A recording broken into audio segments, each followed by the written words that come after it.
So I'm here with Macie Brinkmeyer, who is going to be my second interview. So I'm going to start off by asking you the same question. What do you think is the most difficult thing for the majority of people in this country to understand about race or racism?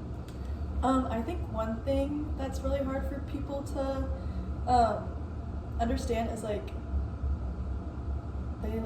people tend to make a lot of racist jokes without thinking that they're racist, especially people our age or just growing up in school and stuff, which I feel they don't think they're racist, but they actually are. Yeah. And they're just oh, it's funny or whatever. Yeah, they just rub it off as a joke. Yes, definitely. And then, how were your thoughts and beliefs about race and racism formed? Definitely by my parents and the area we grew up in, just going to school and people I interacted with and extended family. So Yeah.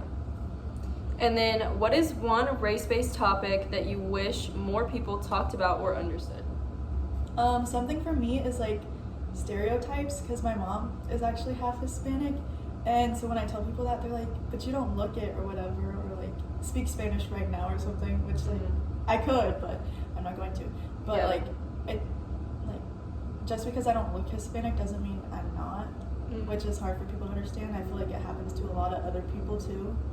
Yeah.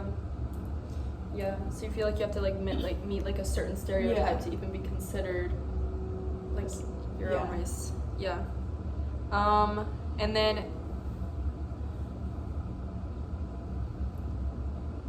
I want to ask, can you go into a little bit more depth on the last thing you just said? Growing up in high school and everything, I would tell my friends oh yeah, my mom is Hispanic, and they'd be no, she's not, or you're so white or whatever, and I'm yeah, I'm only half Hispanic, but, and then the whole Spanish thing, a lot of Hispanic people don't speak Spanish, which I don't know why you would use that as a point, and a lot of non-Hispanic people speak Spanish, so it doesn't really make sense. And also sometimes I been out and people will be speaking Spanish, and sometimes I witness people talking about me because they don't think I understand, but I actually do, which is kind of I just think it's funny sometimes, because they're oh, she doesn't speak Spanish. Well, they assume I don't speak Spanish, but I actually do, and then I'm they were talking about me and saying this and that. Yeah. Awesome. Well, thank you so much, and that will conclude.